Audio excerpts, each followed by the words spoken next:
Thanks for your time, David. You're talking about paradigm shift in terms of consumer behavior some time back. Tell us more about it. I think after this recession, people will have a different view about how they consume. I think it will throw a sort of a paradigm shift of caution into their brains. They will be more selective. I think they'll spend more time in contemplation of what they're going to buy. And that does present a challenge to marketeers. It's not the sort of let's promote and hope for the best and have a quick result. I think that will make people concentrate a little more on the point of sale. And I don't mean that in terms of material, I mean the point of sale as a human. The human brand will be even more important than it is now.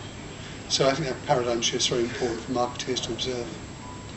Also, you gave out a message of optimism to Chamber of Commerce in your visit, this visit itself.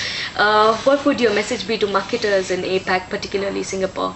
I think, APAC, Singapore is a hub for APAC, so I think the message is the same.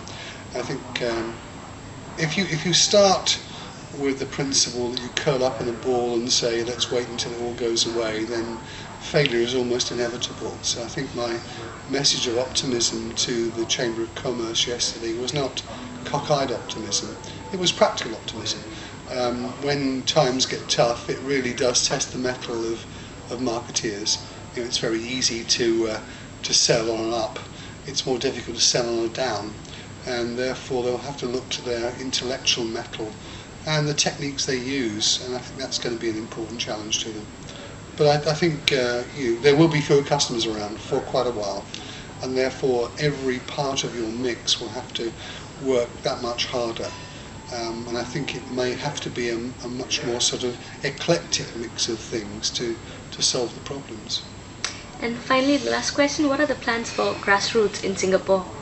Well, given my optimism, we brought ourselves out here on a promise. I'd had a dinner with the then chief executive of the Singapore Tourist Authority. We had a great dinner. He was a great guy. I really enjoyed his company. I promised I'd open up here first, so we've hubbed out of Singapore, and I've been with my senior team from Asia Pac, from China, from India, from Australia and Singapore this week in a series of workshops, and said, look, we want to hire more people, and we want to look to expand by acquisitions of suitable disciplines within our group.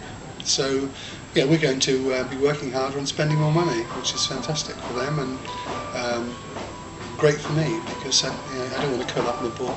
Sounds great, David. Thank you so much for your time. That's a pleasure.